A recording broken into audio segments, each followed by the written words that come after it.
आज हम लोग श्रीमद् गर्ग संहिता के गोलोक खंड के प्रथम अध्याय के 26वें श्लोक से प्रारंभ करेंगे। पिछली वीडियोस में हमने 25वें श्लोक तक खत्म कर लिया था, जिसमें हम देख रहे थे कि नारद मुनि ने राजा बहुलाश्व को भगवान के 6 अवतारों के बारे में बताया है, जिसके पश्चात परिपूर्णतमः साक्षात श्री कृष्णो नान्य एव हि एका कार्यार्थमागत्य कोटि कार्यं चकारः पूर्णः पुराणः पुरुषोत्तमोत्तमः परात् परो यः पुरुषः परेश्वरः स्वयं सदानंदमयं गुणाकरं कृपाकरं तम शरणं व्रजाम्यहम्। इन सभी लक्षणों से संपन्न स्वयं परिपूर्णतम भगवान श्री कृष्ण ही हैं, दूसरा कोई नहीं, क्योंकि श्री कृष्ण ने एक कार्य का उद्देश्य से अवतार लेकर अन्य करोड़ों कार्यों का संपादन किया है। जो पूर्ण पुराण पुरुषोत्तम उत्तम एवं परात्पर पुरुष परमेश्वर है, उन साक्षात सदानंदमय कृपा निधि गुणों के आकार आकर भगवान श्री कृष्ण चंद्र की मैं शरण लेता हूँ। अब यहाँ पर कुछ लक्षण बताए गए थे कि इन 6 अवतारों के ये लक्षण होते हैं, जिसमें इन्होंने बताया था एक अवतार थे परिपूर्णतम अवतार, जो कि सिर्फ श्री कृष्ण है और कोई भी नहीं है, क्योंकि जब उन्होंने अपने गोलोक धाम से इस धरती पर अवतार लिया था तो उन्होंने एक कार्य नहीं करोड़ों कार्य किए थे इस जग के कल्याण के लिए, इस ब्रह्मांड के कल्याण के लिए। और यहाँ पर नारद जी श्री कृष्ण की शरण ले रहे हैं। श्री गर्ग उवाच तच्छ्रुत्वा हर्षितो राजा रोमांचे प्रेम विवलः स्पृमृज्य नेत्रयश्रुपूर्णे नारदम वाक्यमब्रवीत्। श्री गर्ग जी कहते बोले, यह सुनकर राजा हर्ष में भर गए, उनके शरीर में रोमांच हो गया, वे प्रेम से विह्वल हो गए और अश्रुपूर्ण नेत्रों को पोंछकर नारद जी से यूं बोले, हमने देखा था कि यह प्रश्न ऋषि शौनक ने महर्षि गर्ग से पूछा था, जिसके उत्तर में उन्होंने ये कथा प्रारंभ की थी, जिसमें नारद जी बहुलाश्व जी को ये सब कुछ बता रहे थे।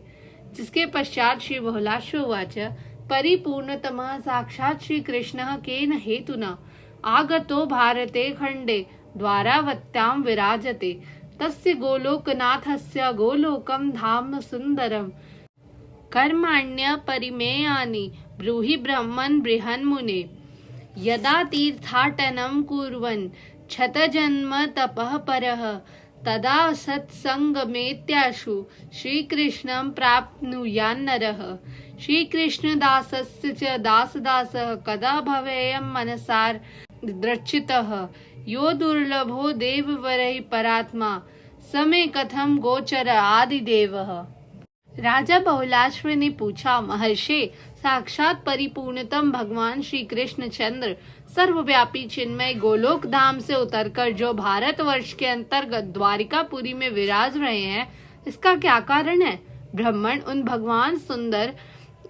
भगवान श्री कृष्ण के सुंदर बृहत विशाल या ब्रह्म स्वरूप गोलोक धाम का वर्णन कीजिए।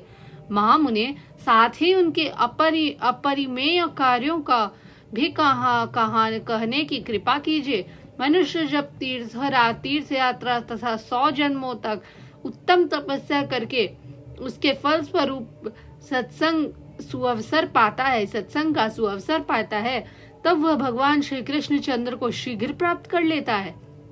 कब मैं भक्ति रस आद्र चित्त हो मन से भगवान श्री कृष्ण के दास का भी दासानुदास होऊंगा, जो संपूर्ण देवताओं के लिए भी दुर्लभ हैं। वे परम ब्रह्म परमात्मा आदि देव भगवान श्री कृष्ण मेरे नेत्रों के समक्ष कैसे होंगे? अब राजा बहुलाश्व वो प्रश्न पूछ रहे हैं जो किसी भी भक्त के मन में अवश्य आता है। उन्होंने कहा कि आप ये बताइए कि उन्होंने इस भारतवर्ष के द्वारिकापुरी में क्यों विराजे, आखिर उन्हें ये सब छोड़ने की आवश्यकता क्यों पड़ी, उन्हें साक्षात आने की क्या जरूरत थी? उन्होंने ये पूछा कि उनके इस जो सुंदर गोलोक धाम है उनका वर्णन कीजिए, उनकी कृपा कैसे प्राप्त होगी, उन्होंने क्या क्या कार्य किए। मनुष्य तीर्थ यात्रा करके 100 जन्म तक तपस्या करके भी जो सत्संग सुनने का अवसर पाता है, वो श्री कृष्ण जिससे वो श्री कृष्ण को जल्दी प्राप्त कर लेता है, वो मुझे कब प्राप्त होगा? कब मैं उनके दास का भी दासानुदास हो जाऊंगा? जो सभी देवताओं के लिए भी दुर्लभ हैं, वो मेरे आंखों के सामने साक्षात कैसे आएंगे। जिसके पश्चात श्री नारद उवाच धन्यस्त्वं राज शार्दूल श्रीकृष्णेष्टो हरिप्रियः तुभ्यं च दर्शनं दातुं भक्तेषु अत्रागमिष्यति त्वां नृपं श्रुतदेवं च द्विजदेवो जनार्दनः स्मरत्यलं द्वारकायामोहो भाग्यम सतामीह। श्री नारद जी बोले, नृपश्रेष्ठ तुम धन्य हो, भगवान श्री कृष्ण चंद्र के अभिष्ट जन हो और उन श्री हरि के परम प्रिय भक्त हो। तुम्हें दर्शन देने के लिए ही वे भक्तवत्सल भगवान यहाँ अवश्य पधारेंगे। ब्रह्मण्य देव भगवान जनार्दन द्वारिका में रहते हुए भी तुम्हें और ब्राह्मण श्रुत देव को याद करते रहते हैं। अहो, इस लोक में संतों का कैसा सौभाग्य है। इति श्रीमद् गर्ग संहितायां गोलोक खंडे नारद बहुलाश्व संवादे श्री कृष्ण महात्म्य वर्णनम नाम प्रथमोऽध्यायः। इस प्रकार श्री गर्ग संहिता में गोलोक खंड के अंतर्गत नारद बहुलाश्व संवाद में श्री कृष्ण महात्म्य का वर्णन नामक पहला अध्याय पूरा हुआ। धन्यवाद। आज के लिए बस इतना ही। हम लोग दूसरा अध्याय अगले वीडियो से प्रारंभ करेंगे। तब तक के लिए जय श्री राधे कृष्ण।